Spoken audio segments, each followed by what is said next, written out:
emphasise that what we perceive as fixed and objective social reality is in fact socially constructed. Remember?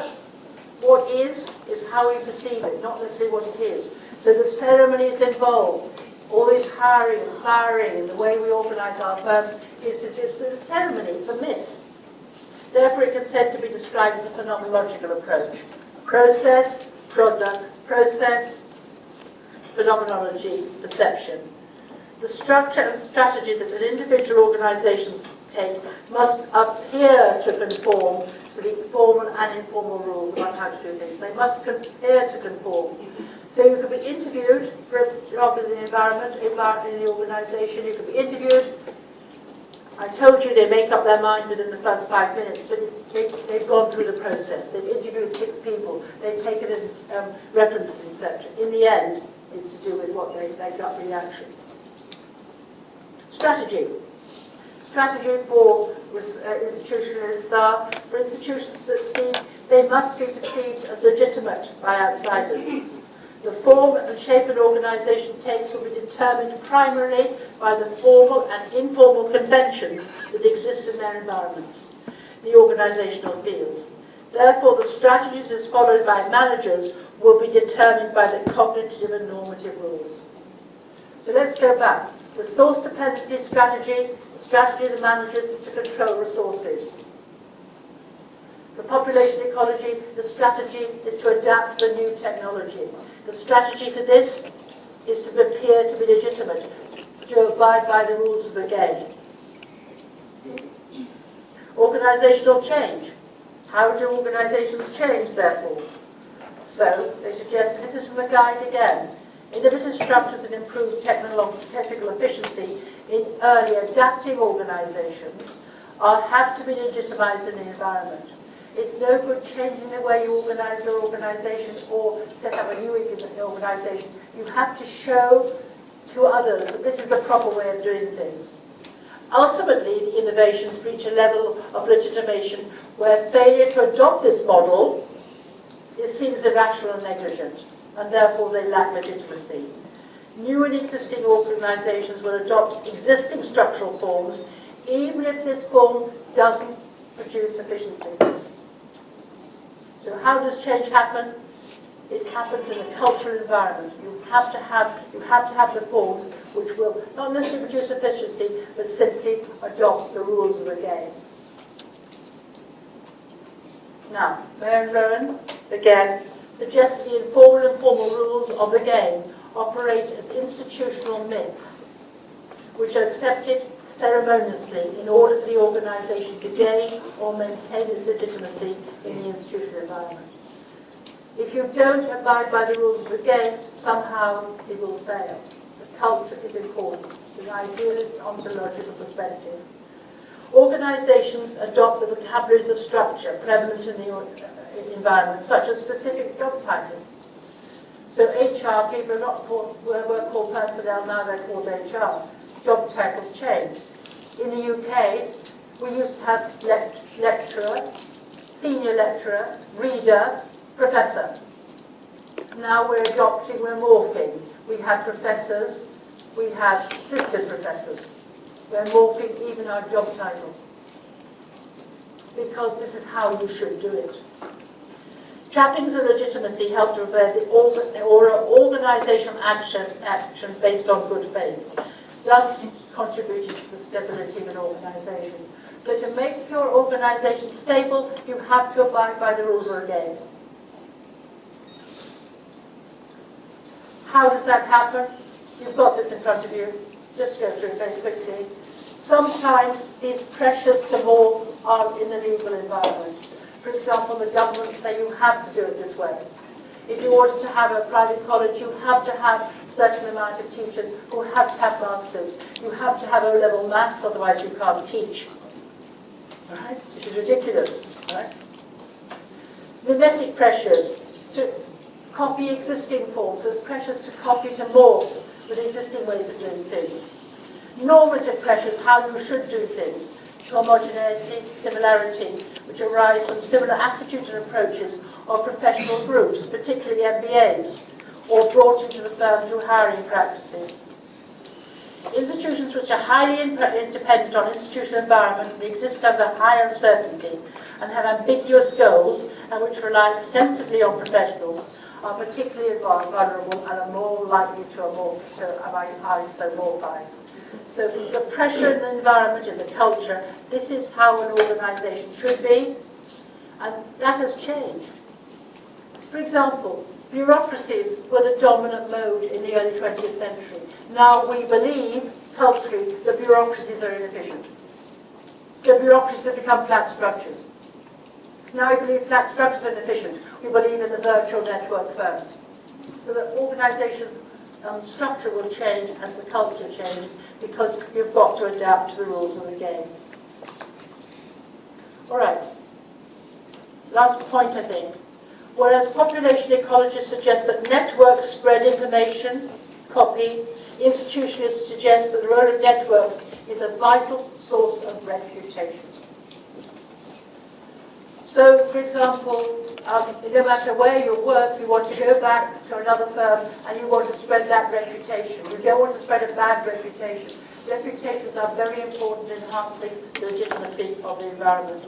Network brokers can enhance the perception of trust between different parties where participants lack full and complete information and are uncertain.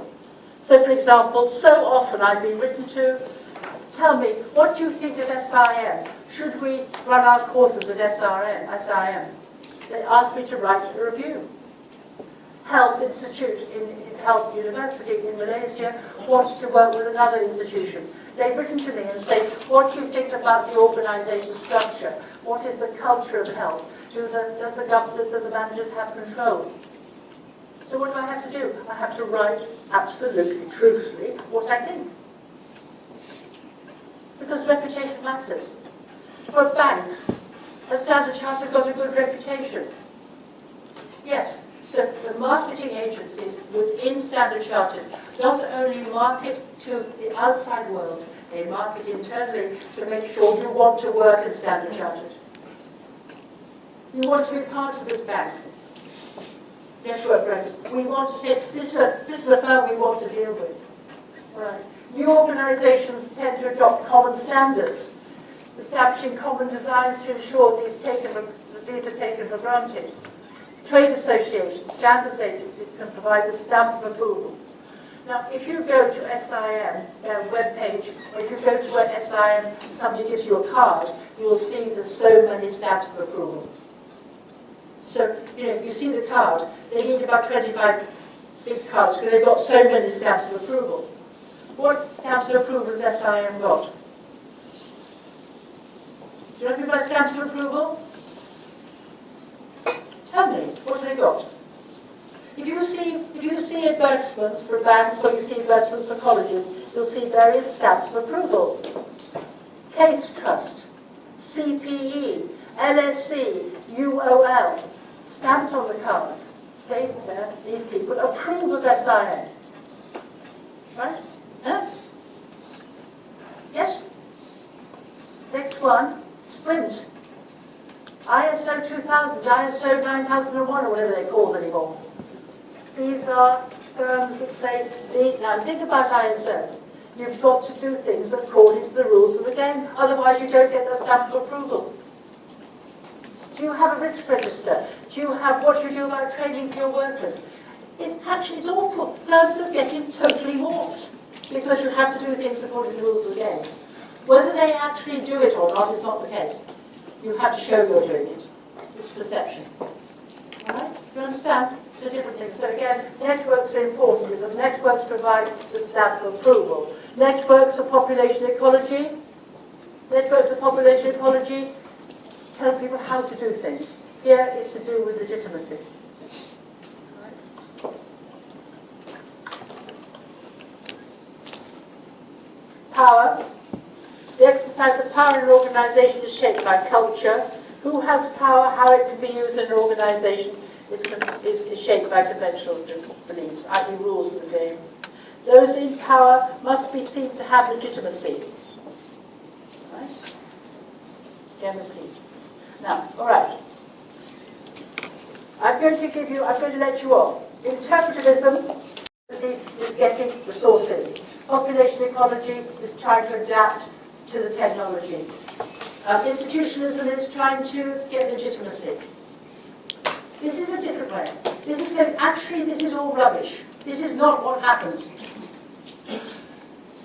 Managers don't create strategy. Managers react to a particular situation and act. After they've acted, they make sense of what they've done. They don't abide by the rules of the game. They say, oh, I hadn't thought about it this way. I did it this way because. They hadn't thought about it, did it? Do you understand? And after that's happened, it becomes part of the way of doing it. It becomes a learning theory. But it's the idea that strategy is not so formalized as theory. So just use it in that way. You don't worry about it, all right? It's not a good theory to compare two theories. All right. Now, after lunch, you're going to do a marking exercise for me. All right? We're going to mark an essay. Show whether it's a good essay or not. Sociologists are interested in inequality in society, asymmetrical relationships, and inequalities within organisations. Do certain organisations contribute to inequality? Inequality of power. Who has power in an organisation, etc. Inequality. What? Management, the structure of the management, yes, so inequality. They're interested in motivation, what makes the individual in society. All right? So again, you've got to be aware that generally the first one will be relationships in society, then the key sociological problems, who has the power, etc. So the question, why are sociologists interested in organisations? Yeah, you must know what sociologists are about. And then you can look at them and illustrate it from those ones. Right? Don't think, I'm going to tell you all about the theories. That's not the question. The question is, the key command is why. It's an explanatory one. Explanatory. Explanatory. So, how would you answer it? Let's go through the question.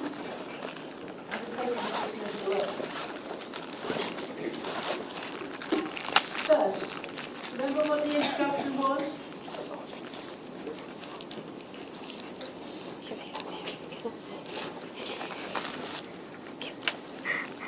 Take the debate.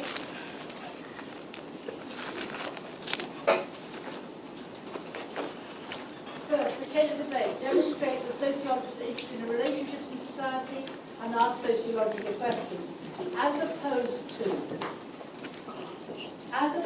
economists. What is the key problem that economists look at? What's the key problem economists look at?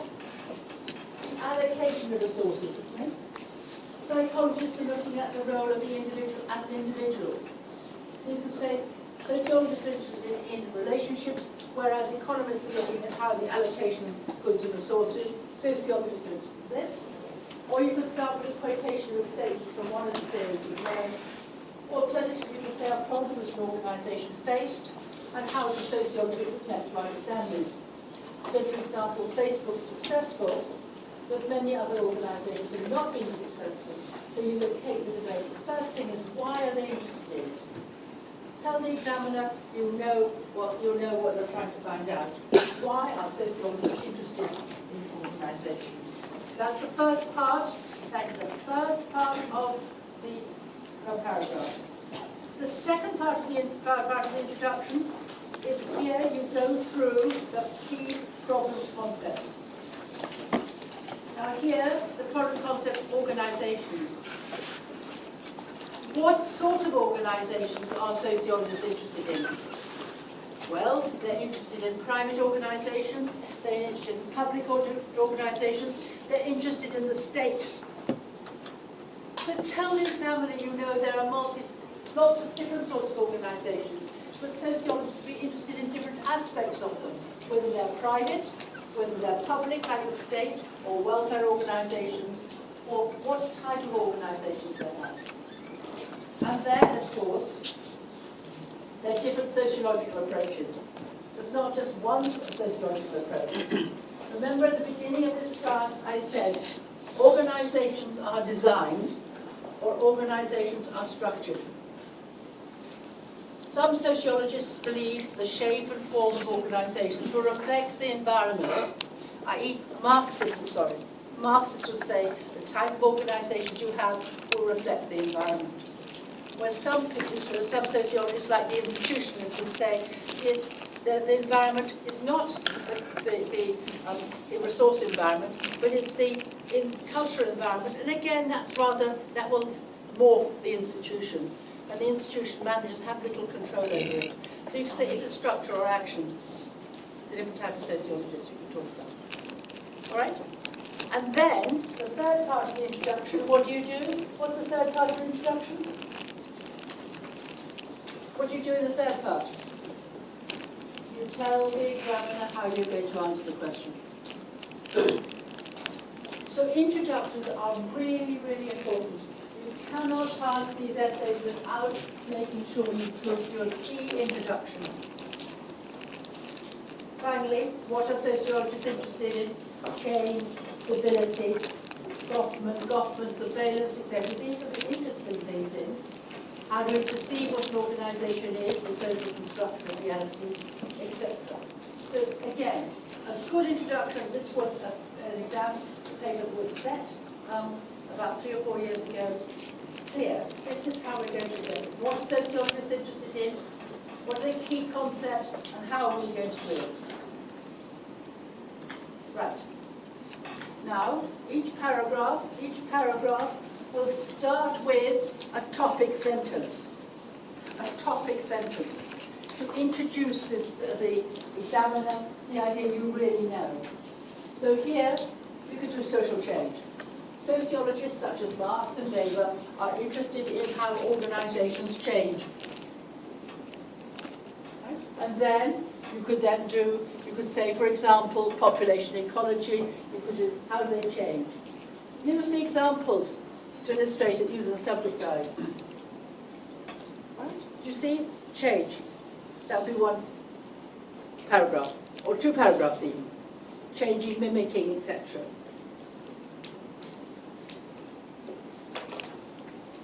The next one, the next paragraph could be done in terms of stability. How do organizations contribute to stability? Goffman, total institutions. Yeah? You can illustrate, of course, they're interested in how people become socialized into these total institutions. Power in organizations. The social construction and reality, you would do the institutional approach. That's all you need to do. These are not headings. These are just headings which you have to explain. It's not a difficult question. In fact, you could put anything into this question, as long as you know what sociologists do. All right. Now, let's take another one. Compare any 2 theories of organization. Any 2 theories of organization.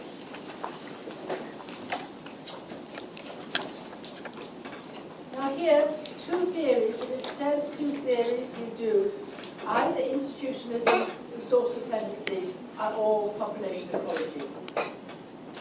You haven't got enough to do the theories otherwise. These are the 3 theories you can do. So in the introduction, you must indicate very clearly what theories you're going to be comparing. Then the essay will follow by comparing your chosen theory on each of the key points below. The first thing is, if you're going to compare a theory, you're going to have to compare the major assumptions of each theory. And a comparison's only 2. So the major assumptions of population ecology is that the environment the organization faces is a technological determinist model. Whereas an institutionalist model will say, as an idealist one, it is culture. What are the major assumptions of the theory to compare? You might want to compare the antecedents who influence them. For example, resource dependency is an economic model, whereas institutionalism is Weber and Parsons, etc. You might want to compare those. Then you can compare, again, how they define an organization. What is an organization? I've showed you there was hard definitions of organizations are what makes it up. It could be a functional definition of what an organization is, what organizations do, or the institutional model, it's how we perceive an organization, the perceptions. And then, what are they trying to explain? You compare how they see the environment, how new organisations emerge, how do organisations change, the role of networks, who has power in organisations and why, how are strategies made. Each of these could be that's not a topic heading, but you've got the topic heading. I've given you the topic headings in your notes, all right? You have topic heading, explanation, example. That's all you need to do. But you must be very clear. The word says compare. Compare how they do it. So you need to be aware of the major features of each of the theories, the major theories of each of the theories. Another one. Outline and discuss any one theory of organisation you have studied on the course. Could you now indicate which are the commands here? What are the commands? What are the two commands? Outline and discuss. Describe and explain. Outline and discuss. Now, please do not worry when you have the word discuss. Please do not worry when you have the word discuss, and I'll show you what to do. Outline is description. Outline the major features. I've spent a long time outlining the major features, of all the theories. Now, each one of these you discuss. How do you discuss? You use the other theories. That's all you do. So, for example, population ecologists would say that the environment, the technology is really, really important in determining the success of failure. For institutionalists, it's the power of the manager's secure legitimacy. You discuss it. They say yes, they say no, right? Whereas resource dependency theory suggests that efficiency and effectiveness is the most important goal. For institutionalists, it's say the ability to abide by the rules of the game is the most important. So you have a feature, you discuss it with any other one. You could do Marx, Weber, Durkheim, you could do the whole gamut. So what I would suggest you do with the comparison one is to compare, really get one theory that you know really, really well, and say how will you discuss each of these points. So a discussion would be, this is what somebody says, this is how they explain it, and then you say, however, institutionalists would disagree with this, or this is not quite the case in theory. You understand what to do? I'm looking at you. I know you've eaten lunch and you're a bit sleepy, and my voice is about to go, but do you understand what to do? Right? It's a very easy one. Provided, that's why I spend so much time on the topic sentences. You make a topic sentence, you say what the person says, outline it, outline the theory, discuss it with examples, discuss it with other theories, etc. Nice question. Not a difficult question. Nice question. All right.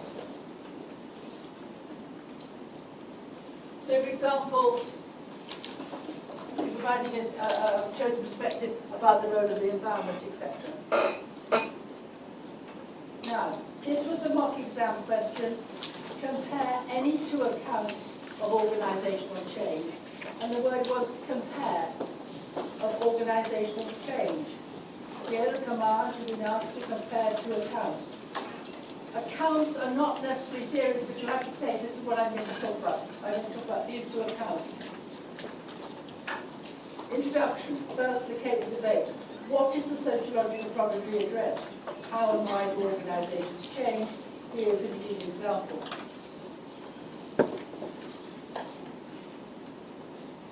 Right. In the first paragraph, you say, what is the difference in the accounts as to the causes of change? What causes change? How do the theories suggest how organisations do change? In what form? What is the role of the environment? What in the environment causes the change the organisation to adapt, change, or die? What is the role of actors in the organisation? Idea, resources, culture, and sense-making. And then you answer the question. Each paragraph would start with a topic sentence indicating the issue to be addressed, then a comparison with the two chosen theories with explanations and examples.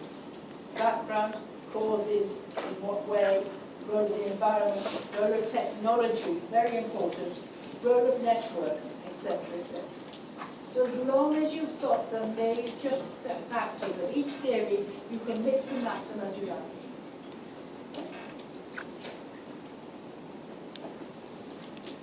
Let's say an environment topic, your question how they change. A topic sentence, resource dependency theorists and population ecology theorists suggest that the environment an organisation faces acts as a hard constraint on organisations. However, the theories differ as to what constitutes an environment and how the environment an organisation faces can be accommodated.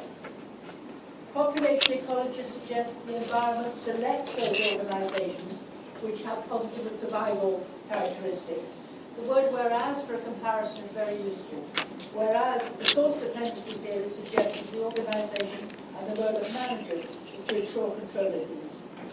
For population ecologists, the major success factor for organisation survival is the existence of weak ties in the environment.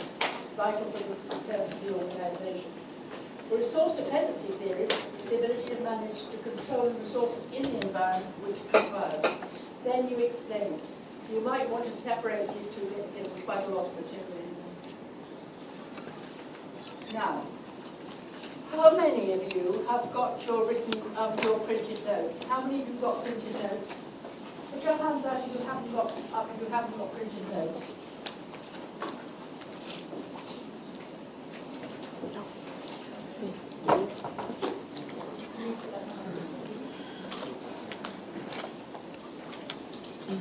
It's very difficult not to bring printed notes with you. These are the sources that are available. You should be using them. You've got some on you too. Can you, if I give you another one, can you pass it along? Who else wants one? Along here? Everybody here got printed notes? Yeah? You got them? You got them here? Oh my God. Cái này là cái exercise.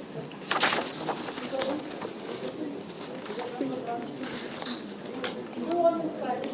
Cái này mình làm xong mình coi vợ lắm. This one is not inside or not? Inside or not? Inside.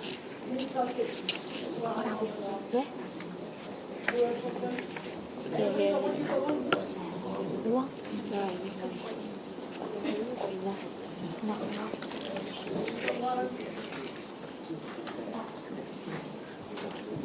I'm coming round. This one the sources. I'm in the environment, here's the sources. You've got control over the sources. Ăn rau rồi.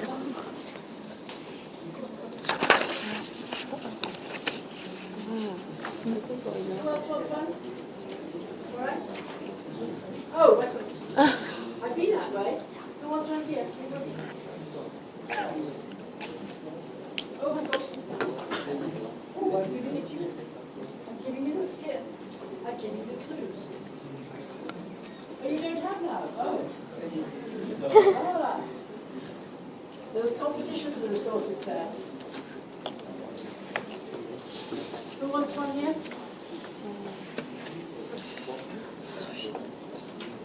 How many there? 3? Just one. All right. Now.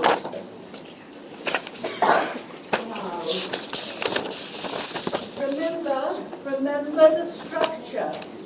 Remember how to write the essay. That's the structure, all right?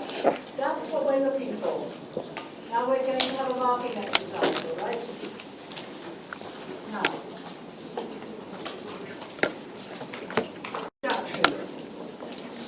Just read those 6 lines, please. This is the introduction.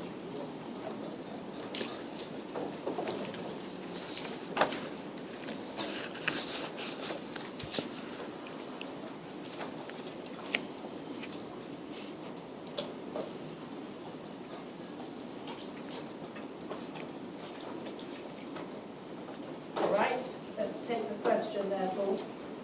Remember what the function of an essay is to persuade the examiner that you know the topic, you have command of the topic, and therefore you should structure it in a way to tell the examiner that you're in control.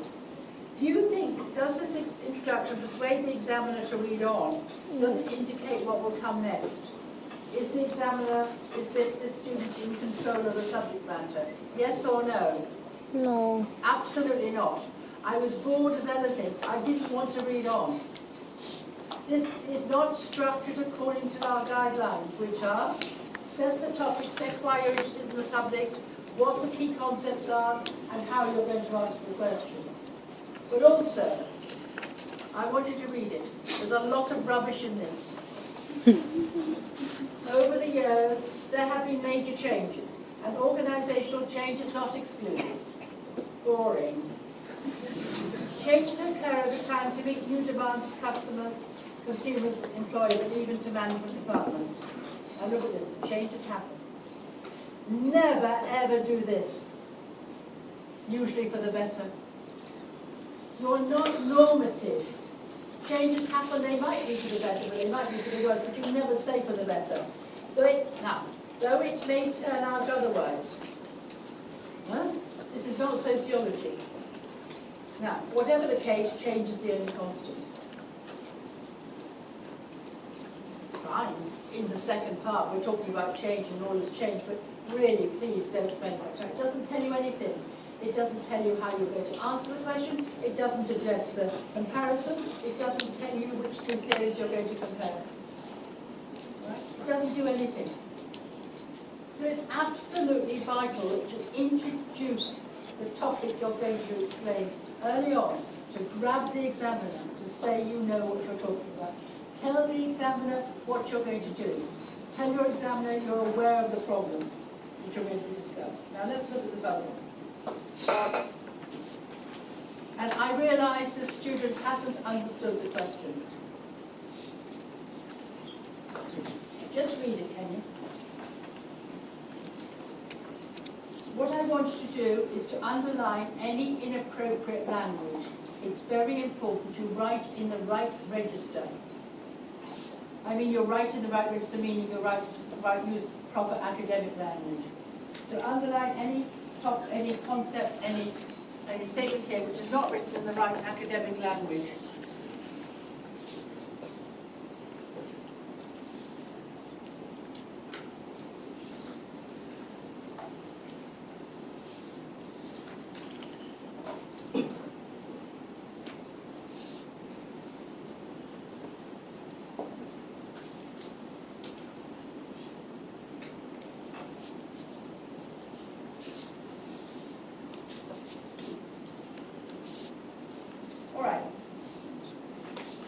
Let's read it, and you can immediately see what's wrong with this essay. Two prominent changes that have occurred to the organisation are aspects of power and strategy. What has she done or he done? Two changes that happened are aspects of power and strategy. She's talked about two concepts involved in the theories of social change. That's not what we want. Theories of change. Why has change happened? They ought to be saying, two theories of change I'm going to be looking at are institutional theory and population ecology. She said, power and strategy, are they theories? No, they are not theories. Make sure you know what a theory is. So this student is completely offline because she didn't obey the command. She didn't know what the command was, which is to compare two theories. Marxism is a theory, Veberianism is a theory. You need a theory of change. Why does change happen? No, or not what does change happen to. All right, so again, let's look at it. Two prominent changes that occurred are the aspects of power and strategy. No, changes to power and strategy may be used by the organisation. According to the institutional approach, it emphasises the role of culture. Is that right? Do institutionalists look at the role of culture? Yes, they do. Now, meaning to say. Never say meaning to say it. In the past, power has always been in the hands of the manager, or one of them who runs the organisation. Is this a question about this? No. In short, never do in short. I don't want reading work. It's in short. I want it long. Don't do it short. Authoritative leadership was employed to control the organisation. All decision-making can only be done by the highest authority. Not only that, information can only be assessed by them, and they have all the power to resist dissemination of information and access to further information. In short again, all this boils down to never. To an organisation that works like a machine, where nobody has a say, and work has become mundane and meaningless. What's this to do with the institutional approach? Nothing. What are they describing? The old bureaucratic structure. That's not organisational change. Yes, you might want to talk about how these theories explain this. What this student has done is shown how organisations change. And it's inaccurate. Be very careful about how to read the thing. It's totally inaccurate. But more important, this language is not appropriate. Don't put it all boils down. And don't say it all boils down la. Because I get that a lot too. Don't do it. Make sure you do it. So this again, has it got a topic sentence? Yes. 2 problem changes have occurred. Yes, she could have made that into a topic sentence. But that's not relevant to the question anyway. Let's do next.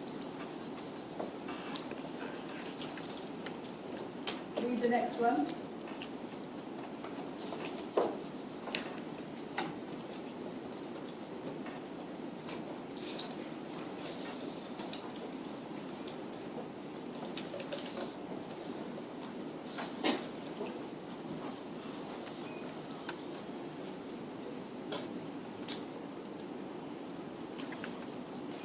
First, is this an explanation or is this a description?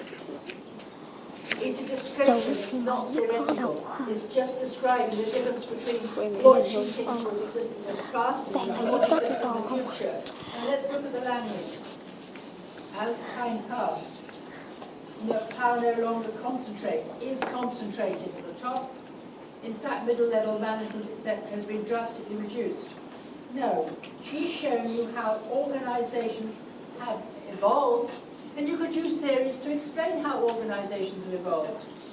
Now here, their voices can be heard now. This makes them more committed to work and are happy at work too. This is not a discussion of motivation. This would be a human relations approach. Now here at last. In terms of resource management, the top-level management no longer holds all access to it. According to the resource dependency approach, management in the past focused on making one organisation or department dependent on its organisation. However, now departments work closely together and share resources. This may have to do with a change in the nature of the task too. Now that tasks have become more interdependent and central. Does forcing workers to work together harmoniously to share resources? No. It's quite a good description of resource dependency about mutuality, interdependency. But that's not in the past. They say, yes, gradually, resource dependency theories say increasingly because the societies become more and more specialised, organisations become more specialised, they're more interdependent. But it doesn't say what's happening within the organisation. Within the organisation, there's still conflict. There's still conflict over resources. This is not accurate. Now, let's just look at this. I'm reading this essay. We take a long time to read these essays. What am I thinking about this student? Do I think this student knows about the topic? Do I think this student knows something about the topic? Come on. Do you think she knows something about the topic? Yes, she does. She knows something. It's inaccurate, but she knows something. So my advice to you is please go through the subject matter very carefully, making sure you know the material accurately. Because this person has not got command over her subject. She knows it, she's got no command over it. And she hasn't persuaded me because she's using the wrong language and she's not answering the question. And what a pity, all right? Now here is a very badly structured paragraph, and I'll show you it's incredibly badly structured. How a paragraph structured? Topic, sentence, explanation, example. One topic per paragraph, or a comparison of the topics. Now, social change in terms of organisational change, in the past organisations were mechanistic and bureaucratic in nature. Meaning to say again, this meaning to say, please don't write that. If you're not sure what to write next, just breathe. Don't write it for us, we don't like it. Organisation procedures fixed as only one best way to achieve organisation's goals and objectives. Not true. Now here it's a disastrous mistake. As mentioned by Galbraith, one of the best ways, in her opinion, Galbraith is a man. It's the most efficient and precise way of production. No other methods are allowed so as to prevent confusion and save time. Now maybe that's an example of debureaucratization, but it's not very accurate. Now here, standardization and division of labour dehumanize workers. Now here, look, clogs again. Not clogs in the machine, cogs in the machine. That's labour. Now look, as what Max Weber says. Now as what, no. Don't ever say as what Max Weber says. As Max Weber said. And he's dead anyway. Workers alienated. Did Weber talk about alienation? No. He talks about rationalisation. Not only from their products of their labour, but from themselves too. Humans are creative in nature, as claimed by Karl Marx. Now, somebody has learnt this by heart. Succumb to capitalism. It's like succumb to bird flu. You don't succumb to anything. All right. However, as there have been changes in organisation strategy, here we have another thing. We talk about organisation strategy. This would be another heading. Right. Consumer demand, changes in government regulations and technological change. Consumers are now... It's far too much. There is no structure to this paragraph. It's a lot of knowledge, but there is no structure. They're talking about in the past it was all dreadful, in the future, and now it's all wonderful. That is not the answer to the question. Now here, the last bit. In conclusion. Now in conclusion, is there any new information in conclusion? No. You simply say where you've been. In conclusion, organisations have changed in many aspects, especially in organisation strategy and power. Managers now have to be, you must never ever do a normative statement, have to be innovative and adapt to environmental changes. Failure to do so will cause detrimental consequences, as evident in the collapse of Borders and HMV. Now what has she done? A wonderful example. It's the first time you've got an example. There's been no examples in every paragraph. There's simply description. You need to put examples. Now the two examples she's got are wonderful examples, but you have to explain them. Borders collapsed. Why did Borders collapse? It failed to adapt to the environment because it was selling books.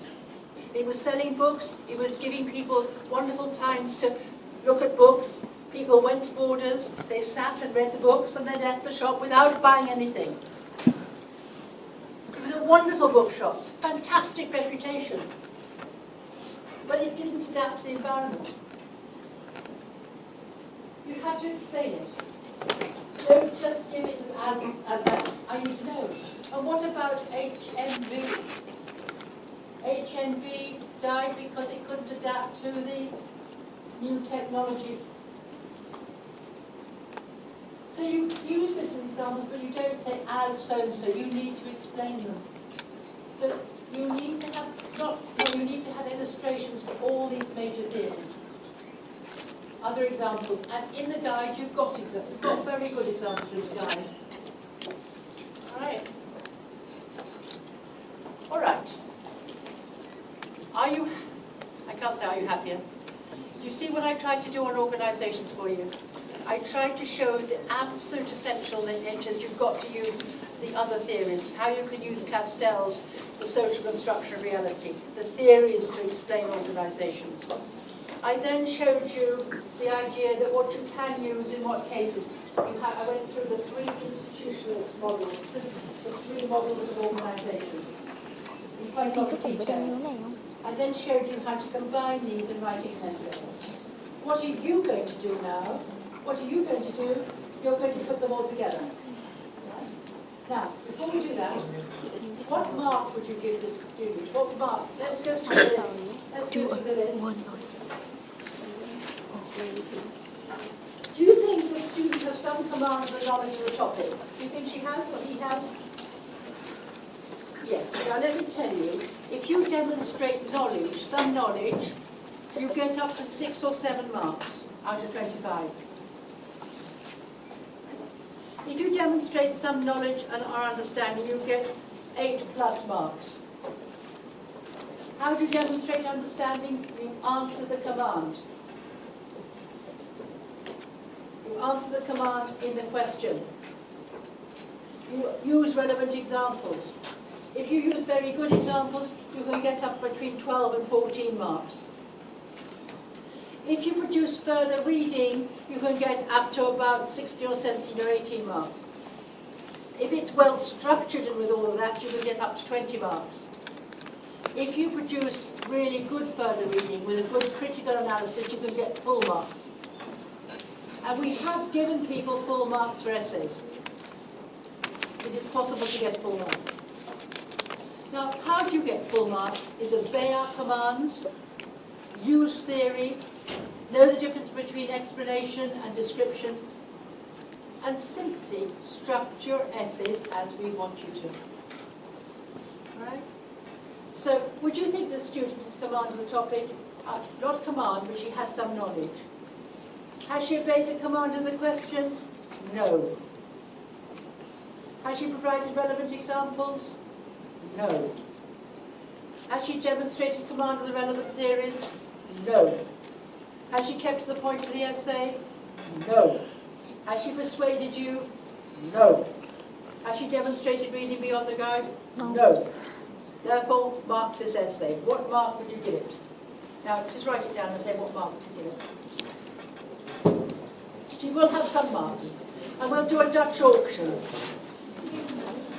We'll do a Dutch auction. Auction. How many would give this 25 marks out of 25? How many would give it 20 marks out of 25?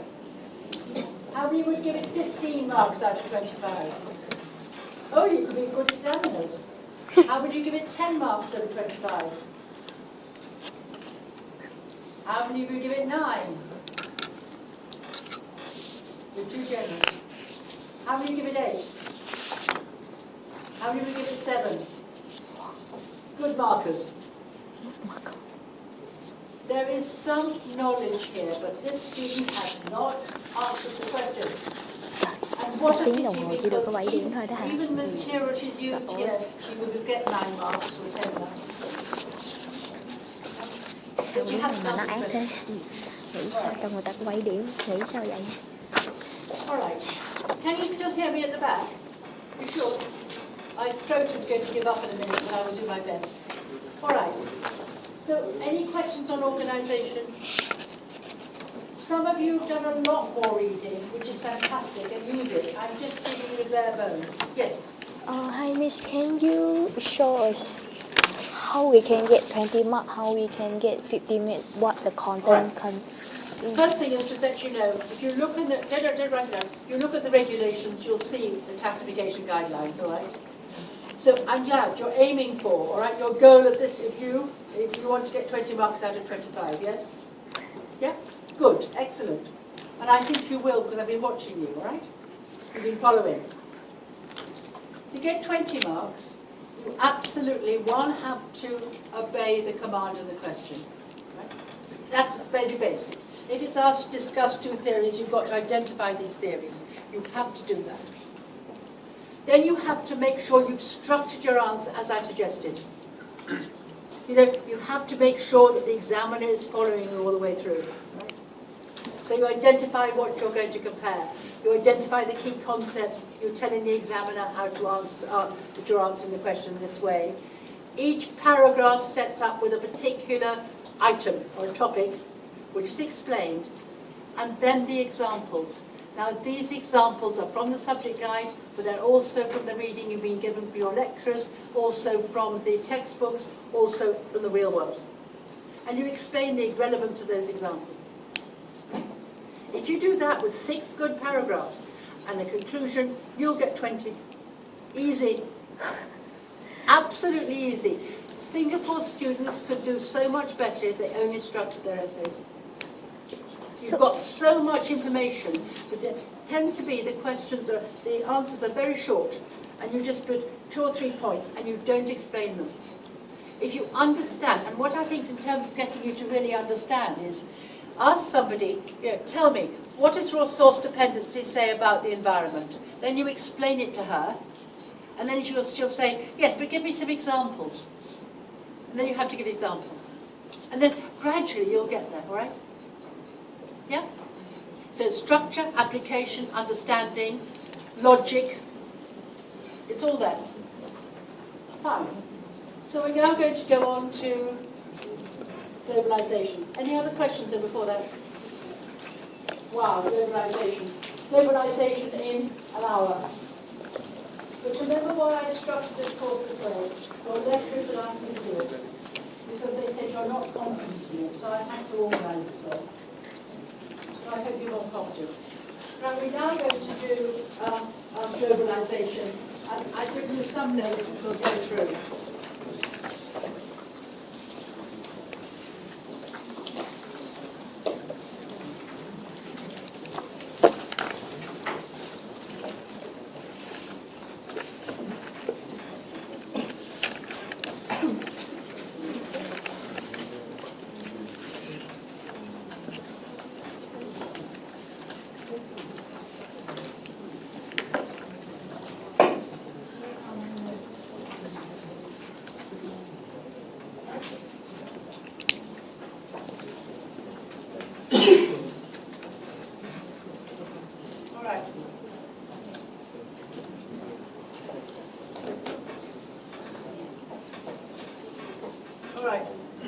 I did ask you to email me, but nobody emailed me. Let's go through some of these key points. Knowledge. What knowledge do you have to do globalization? Now, at this stage, I said about organization theory, the reading in the subject guide is excellent and structured in the way that you need to do in terms of answering the questions. He makes a point, he explains it, he gives examples. Sometimes he gives examples and then explains it. It doesn't matter. So the subject chapters 5 to 8 are really, really important. Please look at me interviewing Simon Dickerson on the VLE. Do that this weekend, do that later on this week. You'll get into the flow of it. So go to the VLE and watch what's going on there. Listen to what's being said. Again, you need to have the theories in chapter 3 and chapter 4. You need to understand ontology very well to understand globalization. So, for example, you need to know the difference between a materialist view and an idealist view. Because the most important difference, do you think globalization is driven because of culture and ideas, or do you think it's driven because of changes in technology and the economy? So you need to be aware of those two theories, very much so, because it's very difficult to explain otherwise. You need to know about Marx, absolutely about Marx, to understand why societies change, particularly Leslie Sklair. You need to know about Durkheim and Weber for the cultural globalization, for Robertson, etc. So you need to have these theories. So again, don't separate them out too much. Now, current affairs. This book, this guide was written quite a long time ago, and things have changed dramatically.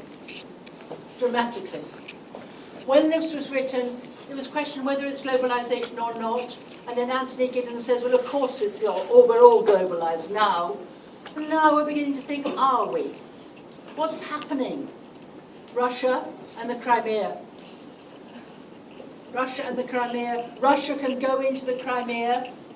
The West hasn't done anything about it, can't do anything about it. North Korea is still with a nuclear bomb. Nothing's happened. The West can't do it, can't change. The financial crisis that happened has closed borders. rising xenophobia in India, even here, against having outsiders coming in. There's been quite a lot of changes happening. The Arab Spring, as an example of globalization, because people knew what was happening in Northern Africa, they could communicate with each other on Facebook, it made a huge difference and change. But in the end, the countries came down heavily on their populations. Syria, in spite of having a revolution, organized a lot through the world organization, it's still a problem, right? So again, there are aspects of globalization which are still there, but there's still lots of other ones. And the example, of course, that you're going to think about now, and I bet I'm going to get about 85% of students mentioning it, is the Malaysian airline. Because in spite of the globalized world, in spite of information going from country to country, we still don't know what's happened. Right? So again, globalized culture, we might have all these wonderful things that we can share, but do we experience it in the same way? No, we don't. And again, Steve's done post-modernity, we need to explain that a bit. So again, I'd like you to think about the changes that have happened. In France, the far-right group, Le Pen, about saying we do not want the other coming in, is very strong. It demands, people demand of their governments, they put the borders up. So the state borders are getting less porous. So just be aware of that. However, we do have some degree of globalization, there's no question about it. Communication is global, except North Korea, of course. But communication is global. Financial flows are pretty much global. Singapore has had to give up its control over information because of the changes in technology, etc. All right. Next point. The subject area has moved dramatically since David Hell's technology. And at the beginning of this morning I said, please do not label everybody either a skeptic or a hyper-globalist, etc. The only people I'd like you to call as skeptics are Helston Thompson and hyper-globalists are Mahe. Otherwise, don't call them those. You call Leslie Sklair transformationist because that's what he said, is capitalism has transformed. Don't say that Tony Giddens is a transformationist.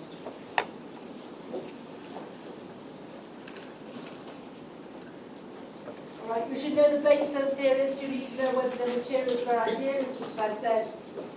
You also need to know, and this is very important, you need to know who are the sociologists and who are the not sociologists. So do not say Susan Strange, a sociologist. Susan Strange hated sociology. She's dead as well, she's not alive. Right? That wasn't the cause of her dying, right? She was older. So again, just be careful. David Held is not a sociologist, he's a political scientist. Appadurai, who I met the other day, he taught me, Appadurai is an anthropologist. Mahe is a managerial, he is not a sociologist, right? Helston Thompson, a political economist. So if you don't know, don't label them. Don't label everybody a sociologist. I told you this morning the sociologists you need to be aware of are Sklair, Giddens, Castell, Beck, etc. They're all sociologists, Robertson and sociologists. So don't label people unless you have to. If it says compare the work of two sociologists on globalization, you must know the work of the sociologists. So for revision, please, just as I did with organization, get the key points of these things. And please, Mahe didn't talk about internet technologies like Castells does. Don't mix them up. Don't mix them up. Be very clear what the driver for Mahe is. The driver for Mahe is the demand of the consumer. We've done consumption with Steve. The consumer is demanding cheaper and cheaper goods. Terminology.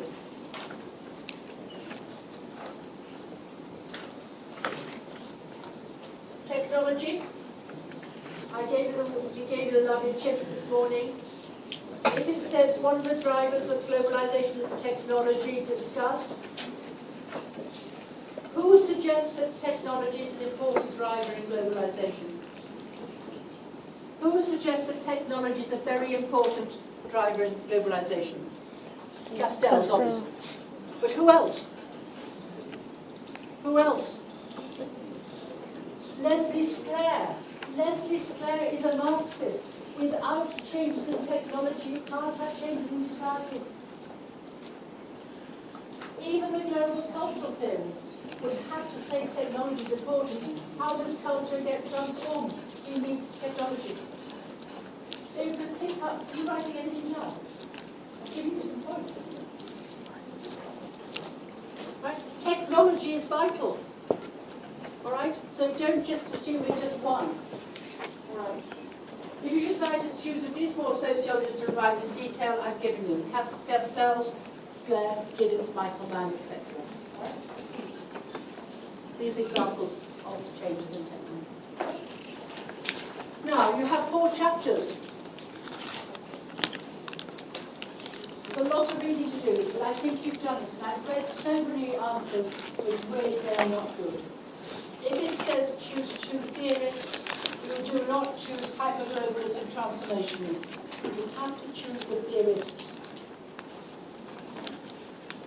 2 approaches, don't talk about transformationists versus hyperglobalists. They're simple labels, all right? Now, we've probably got time to do one particular one, but I want to clear, how are you clear on materialism and idealism? Can you put your hands up if you're clear on materialism? Can you put your hands up if you're not clear on materialism? And what are the rest of you? Let's try again. I must have legitimacy before I can go forward to structure this course. How many of you are not clear on materialism and would like me to explain it in more detail? How many of you would not like me to do it? I have now legitimacy to go forward. All right? So again, please could you look at your notes, because we can go through quite easily here.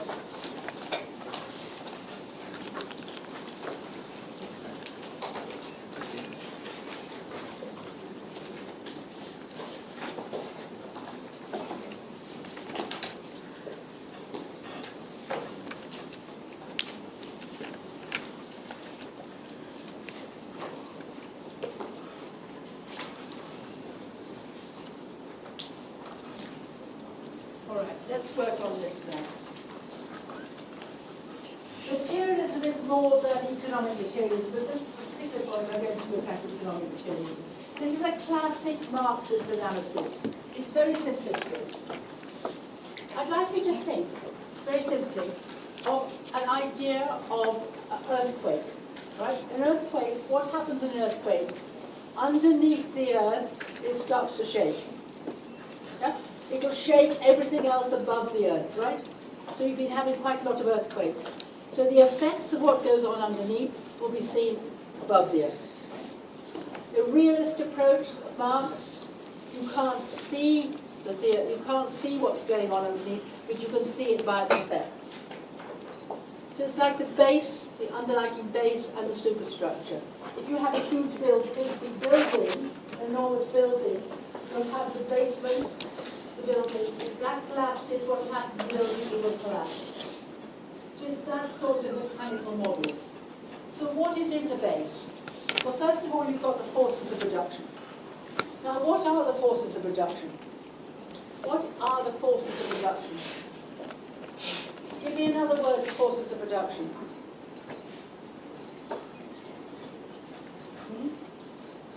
Give me another word for forces of production. What? No. Actually, it's quite interesting. Forces drive, but they're not drivers, right? Give me what is involved in the forces of production? Remember my monkey?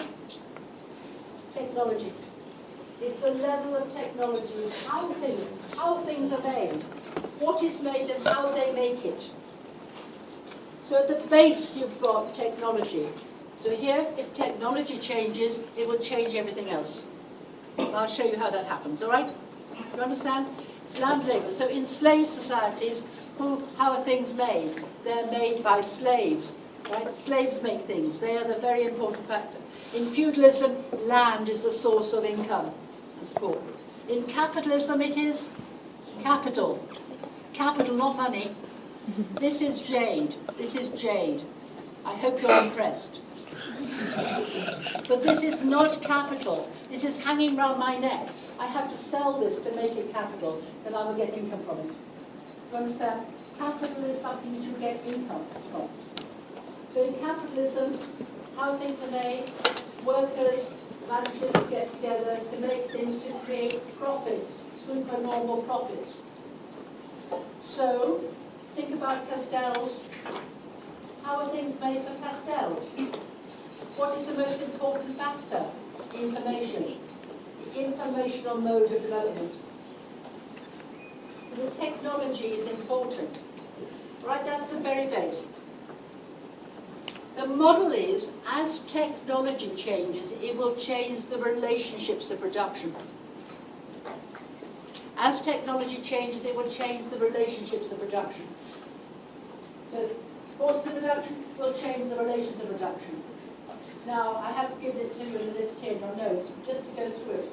What are the relations of production? There are 3 levels of relationships. One is ownership or non-ownership. Do you own the means of production? Or do you not own the means of production? Do workers own the means of production? No. Do the capitalists own the means of production? Yes, they own capital. Slave owners own the means of production, they own slaves. Feudal lords own land. There's ownership or non-ownership. Right, that's clear. Then there's the nature of these relationships. In capitalism, what is the relationship between the worker and the capitalist? Is it a symmetrical relationship or an asymmetrical relationship? Asymmetrical relationship. The capitalist wants to extract surplus value, will organize the world, his work according to extracting of surplus value through the division of labour. The workers will become alienated. The relationship, however, without the workers, the capitalists can make their money. So the capitalists do need workers. So there's a mutual relationship, and workers need the capitalists to work. So the nature of the relationship is asymmetrical. Right? Now remember, sociology is the study of relationships in society. Yeah? Now it's not just the sort of form of relationship, it is much worse than that, if you think about it. It's the character of these relationships. So in capitalism, the relationship between the worker and the capitalist is one of antagonism. There's no dependency here. The worker will work for the capitalist provided he gives him work and income. As soon as he can, the capitalist cannot do that, the worker will go elsewhere. So there's no great love lost here. There's no great relationship here. They'll go somewhere else. And as soon as the capitalist can get cheaper labour, they will go elsewhere. Hence, the global capitalist class will go elsewhere to get cheaper labour. That relationship is very different, right? So, let's look at this level. The forces, the technology, will determine the relationships. Now, the superstructure. What is the superstructure made up of? Social institutions. And what is a social institution? Are sets of relationships. So the character of these social institutions will reflect the economic base. So the level of the state, the type of state we have in capitalism, will be a capitalist state. It will reflect the base. It will ensure that workers are available. It will ensure that the stability, etc., etc. The education system. 50% of people in Singapore are getting degrees. Technologies change, are now in an informational mode. Technologies changes, it changes the relationships, it will change the form and shape of social institutions. Religion, changing. Family. How many of you have got more than 4 brothers and sisters? Anybody here got more than 4 brothers and sisters? How many of you have got only 1 brother or sister? How many of you have got no brothers and sisters? How many of you have got 3? Right, the size of the family has declined, right? You know this incredible statistic? For 27% graduates over 42 have no children, women, right? Yeah. Women don't get married, you don't need to. What's happening is extraordinary, because the family's changed dramatically. You used to have 3 generations living in the same house, maybe 4 generations. Now, some of you are living on your own, some of you are not getting married, your government is getting very worried about it. So the family's changed, relationships have changed. As I said when I first came here, I used to walk through, yes sir, good morning Mrs. Gosling. Now, it's all very different. So the character of society changes because the technology has changed. Castell says we live in a new informational mode. It's a knowledge economy. It's still fairly capitalist. In the capitalist economy, of course it's capitalism, which will determine the shape of institutions. That's a materialist explanation. So where does change happen? What changes in this model? What's the cause of change? Changes in technology. So of course, the driver, as you said, drivers, the driver will be technology which will change the superstructure. So and so what happens? Leslie Clare says things have changed.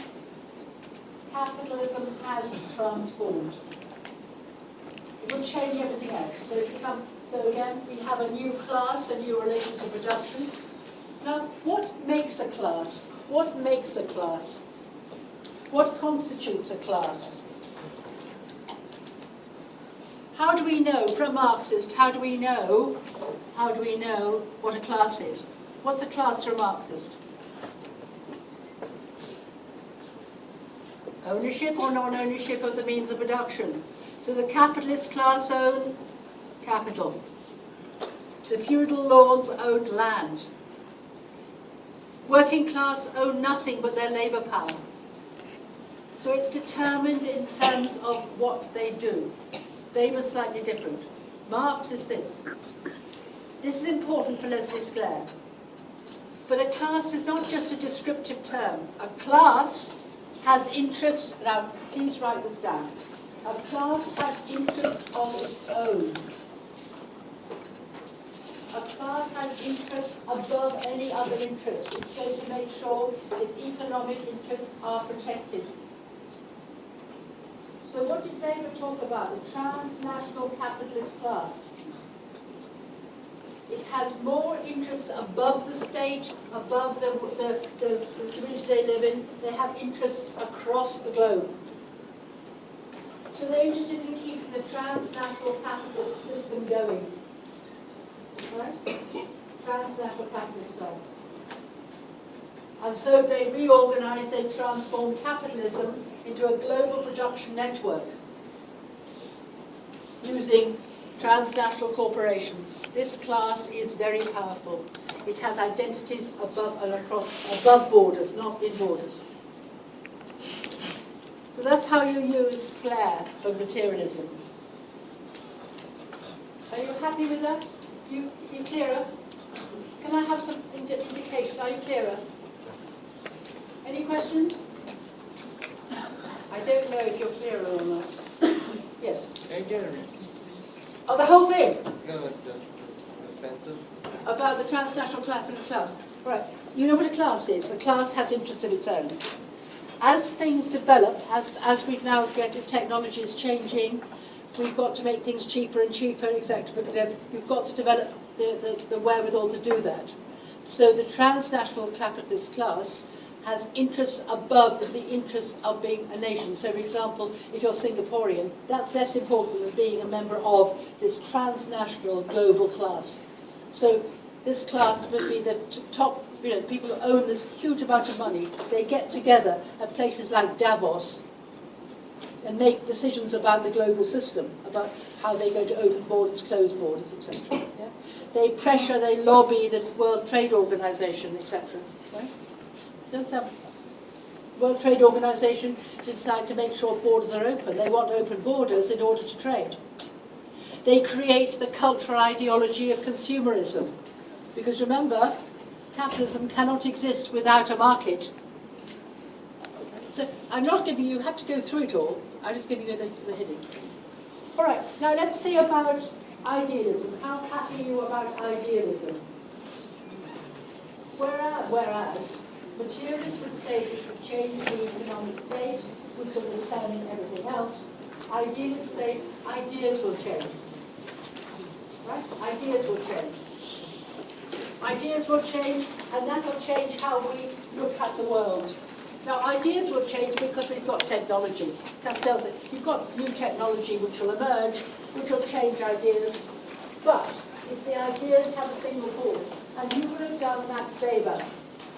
You would have studied about Max Weber. Max Weber suggesting with the transcendental spirit of capitalism, the Calvinists changed their ideas, and capitalism again is transformed. So again, ideas change.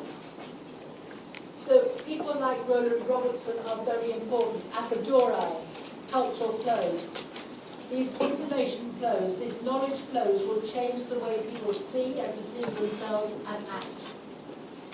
So we're talking about cultural globalization, the chapter on cultural globalization.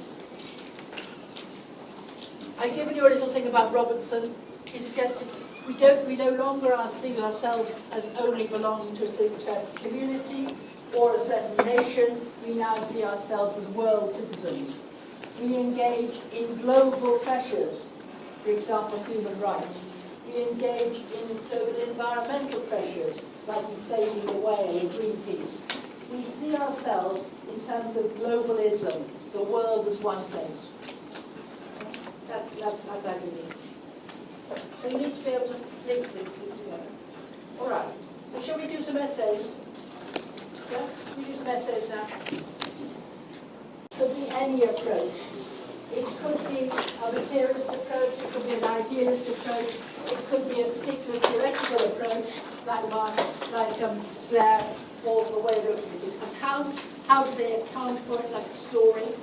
The next one is explanation. How do they explain globalization? Here, I can't stress enough. You must know the work of these sociologists in how they explain how globalization happens. I haven't got time to do it now. How do they explain it? Contemporary, modern, and postmodern. Be very clear. Be very clear. Contemporary means now. And now I can say from anything from 1989 onwards. Now. Contemporary. Modern. Now it all depends. If it's a question about modern society, for example here, how did Castells explain the process of globalization in the modern world? You will have to be able to say what you mean by the modern world. Castells here means the same thing, like contemporary, from 1989 onwards. However, modernity is a really contested idea. Marx says modernity started when? For a Marxist, when did modernity start? When? For Marx, what is modernity? Capitalism. When did capitalism start? Well before industrialization. Well before industrialization. For Weber, when did capitalism start? Well before industrialization. Industrialization sped capitalism. But my goodness, you needed capital to industrialize. Capitalism is meaning when the dominant mode, capital, is so important. You need capital to produce. So here, postmodern, don't worry about postmodernity, except you might want to do this if you're describing culture and discuss about fragmented cultures, which Steve talked about. Drivers, what are the drivers? What drivers? Technology is a driver, culture is a driver, economics could be a driver, in technology could be a driver, all right? Networks. Networks, you're all happy with networks, obviously it's Castells. Morphology. Now, we spoke about morphology. What is morphology? Institutions become more and more like each other. All right? So the big debate here is globalization making us look more alike or making us look more unalike. Postmodernity would say we're in fragmented cultures. We can choose what we want to be. Whereas some other theorists says that globalization means we eat McDonald's all the time. However, we can eat McDonald's, we might not taste it in the same way. Right? So again, that's the whole thing about that. All right, let's do this one question. All right, please would you underline the command in this question? What is the command in this question? What's the command? How is the command, isn't it? How did he do it? How did he, has us explain the process of globalization in the modern world? Modern world you're going to take from 1980 online onwards. You're not going to go back 3 centuries, you'd never finish the answer. How did he explain it? All right. You all understand Castells, don't you? It's very clear in the guide, but please be specific. Be absolutely specific when you're explaining Castells. Don't just tell them anything about internet technologies and Facebook and all the rest. I want you to be specific. He explains it by the new informational mode of technology. He is essentially looking at a sort of materialist perspective. Now, how would you do it? A thesis statement in your introduction, you would suggest that, according to Castells, the rise of network society and the information age has created a new state of history, an informational mode of development. ICTs are now central to the way that we work and have in turn driven the globalizing processes. This tells you very quickly what Castells is doing. That locates the debate. Then you've got to look at these two processes of modern world, and then you'll tell the examiner how you're going to answer that question. You'll tell the examiner how you're going to answer that question. All right, next. The first topic sentence, or introduction, first topic sentence, the material basis, remember, ontologically, the material basis of the network society is the information revolution, which has given birth to new ICTs. Information is the raw material of production, technology, all right? New technologies act on information, not on physical matter. So it is information as if it was physical matter. Then you give an explanation, then you give evidence. Topic number 2. The global economy is an economy with a capacity to work as a unit in real time or chosen time on a planetary scale. Again, this comes from the guide. Real time, happy? What do we mean by chosen time? What is chosen time? Real time? Something as Giddens would say, a butterfly can flap its wings in Beijing, it can be felt in New York. The effect is instantaneous. Just real time. You can trade real time. In Singapore, there's a lot of housewives who go to bed, they get up at 12 o'clock at night and start trading in real time on Forex. What a boring thing to do. I'd far rather do Candy Crush at night. Yeah, those things, it's real time. You can do it. Whereas when I first started to work as a stockbroker a long time ago, we had to do telex. It took ages, and the trading was incredibly slow. Now it's in real time. The people, we know what was happening in Egypt absolutely instantaneously. We saw the Twin Towers coming down as they came down. I was in Egypt as the Twin Towers came down. It was an extraordinary experience. I was watching the Twin Towers come down. The Egyptians were watching the Twin Towers come down. I was going, this cannot be true. This must be a Superman story. It cannot be true. Then the people from Egypt were watching the Twin Towers come down. This cannot be true. We looked at each other, isn't this dreadful? And they looked at me and said, it's your fault. They experienced the same thing instantaneously, but they explained it differently. If you hadn't invaded Iraq, this would not have happened, yeah? Because it wasn't me.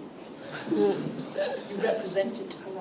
So here, real time. But what is chosen time, though?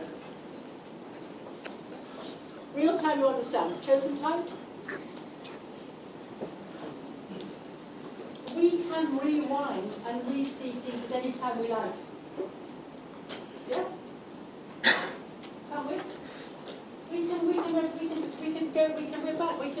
you know, we can rewrite, you can go to VLE, you can go to the YouTube, you can see anything you like, anytime you like. On a planetary scale, we're looking at a global scale, right? So that's one thing. So explain it and give evidence for it.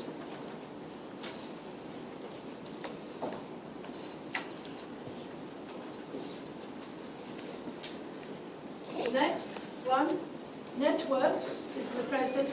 Networks now form the structure of economic, political and cultural life and displace hierarchically organized bureaucracies as the basis of the global economy.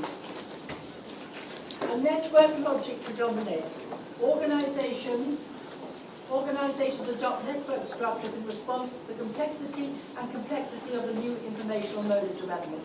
So what you're saying is, as the society is changing, networks form, which will change the structure of organizations, which become like networks.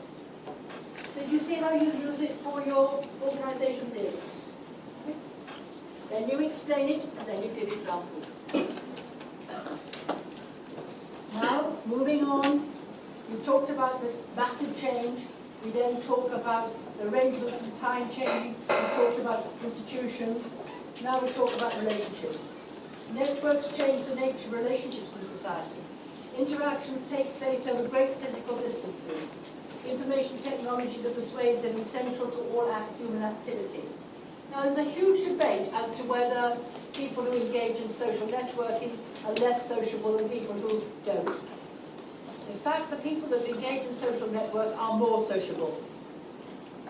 I bet it had been because I spend most of my time on Facebook, but still. Relationships are central. It determines how we relate to each other. Networks have changed our perception of the world. Perception, globalism, global. So it changes how we see the world. It changes how we see the world. And then you have to explain and give evidence. Networks are increasingly global, and people and organizations are compelled to join these networks. But this trend is restricted to the most powerful in society. The poor and marginalized are excluded from these globalizing trends. Now, he is very much a sort of quasi-Marxist. I don't think that's the case. I think in some people, some institutions, yes, they are marginalized. But even in India, that I've been working in, farmers, very, very poor farmers, have mobiles so they can know the price of goods in the market. They're still connected. The idea that these people are not connected is nonsense. But they might not be able to use them in powerful mechanisms. All right? So again, network relationships. All right? And then what you do, you conclude. That's all that's required. So what you need to do is make sure of the theorists that you've got, Castell, Sclair, Giddens, how they explain the process of globalization. In your notes, right?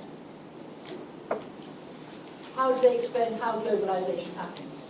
Right? Now, this next one, how and why do sociologists differ in their accounts of globalization?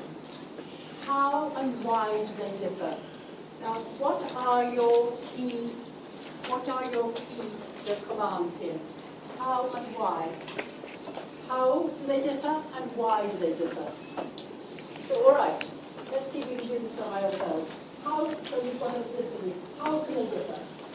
How can sociologists differ in their accounts of globalization?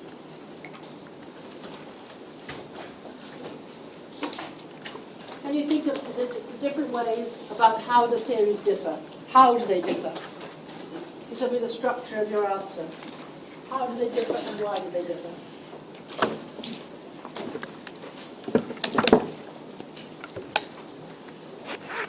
How and why do they differ?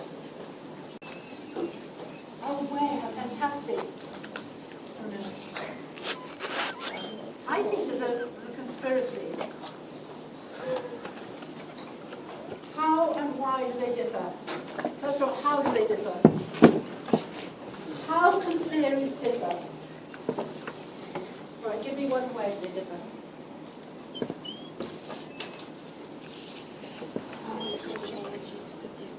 Yes, what else? Yeah. So we could talk about the actual What are they talking about? Are they talking about economic change? Are they talking about cultural change? Are they talking about increasing independence? You could talk about the subject matter, the area now. You know what I'm talking? Yeah? How else can they differ? Think. How do I differ from you? Appearance, age, colour, ethnicity. So how do theories differ? According to what? Think. How can they differ? How can theories differ? Otherwise you're not going to be able to compare if you don't know how they differ. How can they differ? You're the worst group on this, you're the best group on so many other things. Come on. How can theories differ? Whether they are materialist or... yes. Right? What about the drivers? What about the reach, the scope? What are the key drivers upstream? What about the reach? Does globalization make more homogeneity? Does globalization develop in more fragmented cultures?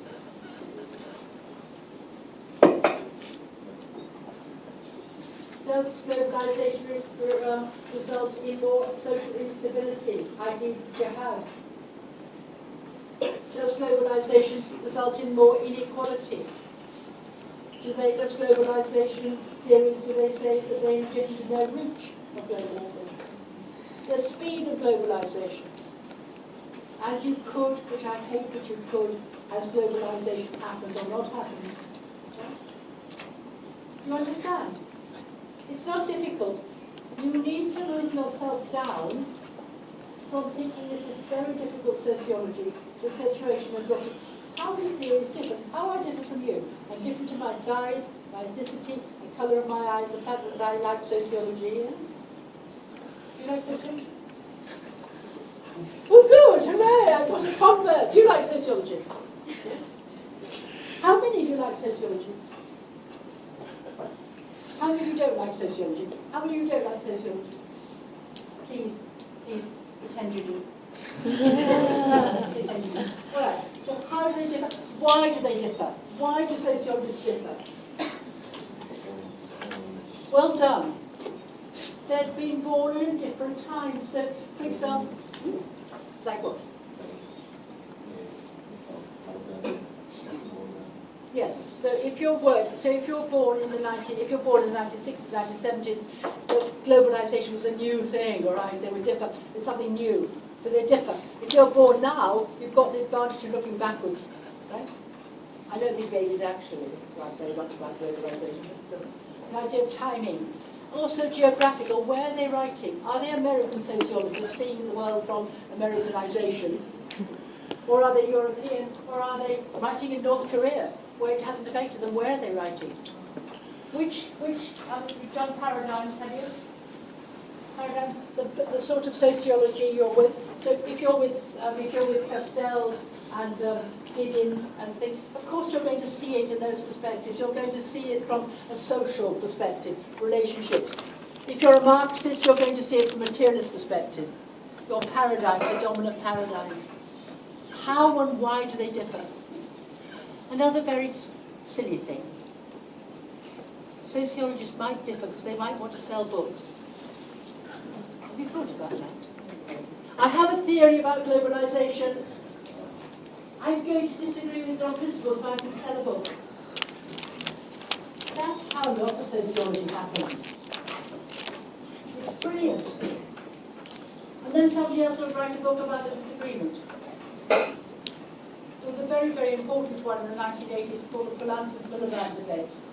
Ralph Miliband wrote a book, Nikos Poulantzas wrote a book against him.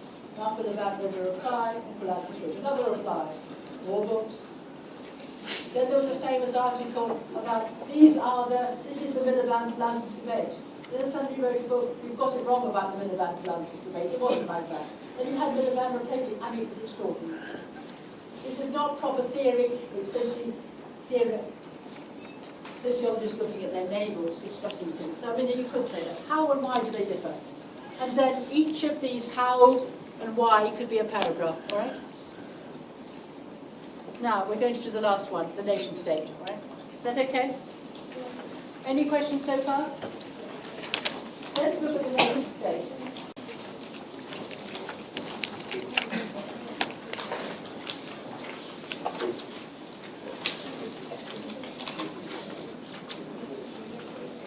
Now, it's interesting actually. The nation state is on its last legs, and this is my last 15 minutes teaching it as I am ever. I'm on my last leg. It's a very strange feeling actually. All right, the nation state is on its last legs. Discuss. It is or it isn't. Which are the two key concepts here? The two key concepts are, come on, wake up. Two key concepts. Okay. Nation state, last leg. Nation state, last legs. Now, nation state on its last legs. Last leg, you must be happy with. It's dying or dead, all right? And my lovely grandson, who I adore totally, says, Granny, you're on your last legs. So I said, no, Albert, I'm not. But I know, you see, I know somebody was saying I was. Because children repeat that. Another example we have, I don't know if you have the same expression, is, when is she going to kick the bucket? And so somebody in the village that I was brought up in actually bought a bucket for her grandmother to kick. They believe it. Yeah. But these metaphors, don't worry too much about them. So the nation state. Now what is the nation state? Before we go into details, I want to just make sure you understand the idea of the nation state. The nation state comprises three separate ideas. So you can't say the nation state is composed of three separate ideas. The idea of nation. So Singapore is a nation. It's above ethnicity. A nation. The nation of Italy was constructed only 150 years ago. The same with Germany. It's a new nation, above community. The idea of nation is an idea of identity. And Durkheim spoke a lot about the idea of nation in terms of identity. He suggested that we move away from religion into the idea of the flag. The flag represents us as a nation. Now, we're talking a lot in terms of, has the idea of nationality disappeared in globalism? Do we see ourselves as citizens of the world, or citizens of a nation, or citizens of a community? Would you say that nationalism is dying? Would you? I would say that nationalism is alive and well. So in the idea of nationalism, no, the nation is not on its last legs. And the examples you would give is what we talked about, Le Pen in France, the idea of nationalism in India. India, Modi, incredible nationalistic guy. It's going to be a disaster. Sorry. There's going to be massive changes in India when Modi comes into it. Singapore, the big pressure on not getting people coming into Singapore because we want a Singapore from Singaporeans because they're taking our jobs, right? Nation. Singapore had to be constructed as a nation, had to be created as a nation. It's a very modern thing. Lee Kuan Yew developed the idea of nation, particularly after the expulsion from Malaysia. Aren't you glad you are? And what did he have to do? Create a nation above ethnicity. So there's nation. There's the idea of state being a geographical entity. The idea of international relations. A geographical nation. You must step on somebody else's territory. And what did Weber suggest? That the state has the monopoly of violence. The monopoly of violence over a given territory. The monopoly of violence over a given territory. And he never said the monopoly of violence. Only the state can do violence to you. Only the state can do violence to you. Now, the example here would be, for example, Masalamat. Do you remember Masalamat? No? Oh my goodness, you're getting so young, you are. I'm not getting old, you're getting young. Remember Masalamat, the terrorist? Where was he found? In Johor. Could the Singapore state go to Johor and get him? No. They had to wait for Malaysia to get him. There is still an international sovereignty between states. However, did Mr. Bush go into Iraq? Oh yes, he did. Why did he go into Iraq? For world peace. You know, the idea, have we got sovereignty? The idea, has the international community going into Syria? No, it's not going to Syria. Has it gone to Iraq? No, it's not going. Has it gone to take on Mr. Putin? No, it hasn't. So you have the idea of the Westphalian Agreement, which is the David Hell model. Right? Have we got a system of global governance that exists above states? We've got the International Court of Human Justice, etc. But in the end, there's quite a lot of sovereignty about the idea of the geographical entity. The third one, which is the most important one, is the idea of the state being a political entity. The state being a political entity. Now here, we've talked about nationalism, we've talked about the idea of sovereignty, but the idea is the state. And the state, as discussed by most of the theorists in the guide, are using this idea of the state. This idea of the state, according to Susan Strange, is on its last legs. When we talk about Michael Mann, it's this idea, the threats against the state, but also the threats against the state. So what is this state? What is the state made up of? This state is made up of the army, the police, the monopoly of violence, your government, your MPs, etc. The state and its citizens. Now, is the state is losing its power to do what? Is it power to do or power over?